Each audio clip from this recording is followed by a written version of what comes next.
नमस्कार, मैं हूं Amod Srivastava. Amazing thought, amazing message, amazing information की दिशा में आज एक कदम और आगे। आज के इस चिंतन का विषय है उपासना क्यों। आपको ये मेरा वीडियो अच्छा लगे तो लाइक करें, शेयर करें और लाल बटन दबाकर सब्सक्राइब अवश्य करें। साथ ही बेल आइकन दबाना बिल्कुल ना भूलें। आज के इस चिंतन का विषय है उपासना क्यों। ईश्वर उपासना की आवश्यकता क्यों है। ईश्वर उपासना से मनुष्य को वह स्थिति प्राप्त होती है जहां से वह अधिक सूक्ष्मता, दूरदर्शिता एवं विवेक के साथ संसार और उसकी परिस्थितियों का सफल निरीक्षण कर सकता है। अपने ही क्षुद्र अहंकार से संसार की तुलना करने से मनुष्य के प्रत्येक कार्य में संकीर्णता रहती है।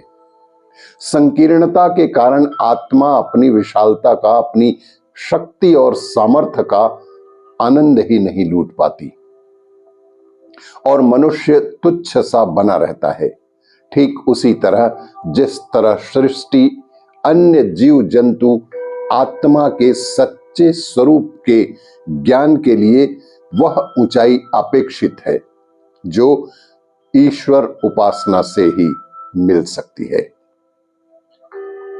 सही लक्ष्य का ज्ञान उस स्थिति का बार बार मनन किए बिना प्राप्त ही नहीं हो सकता। इसीलिए उपासना की जरूरत होती है।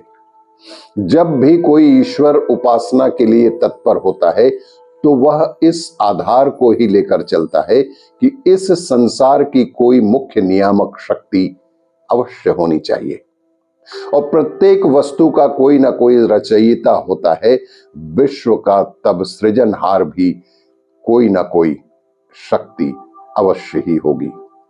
जब इस तरह की मान्यता अंतःकरण में उत्पन्न होती है तो तत्काल मनुष्य के सोचने की ढंग में परिवर्तन होता है। अब तक वह जिन वस्तुओं से अनावश्यक लगाव रखा था, अब उनके प्रति कौतूहल पैदा होता है। अब तक जो वस्तुएं उसे सामान्य सी प्रतीत होती थीं, अब उनमें विशद विज्ञान भरा दिखाई देने लगता है और इस तरह मनुष्य का ज्ञान विकसित होता है और विश्व के सच्चे रूप को जानने की छटपटाहट भी होती है। और यह दोनों बातें मनुष्य के सही लक्ष्य के चुनाव के लिए बेहद आवश्यक थीं।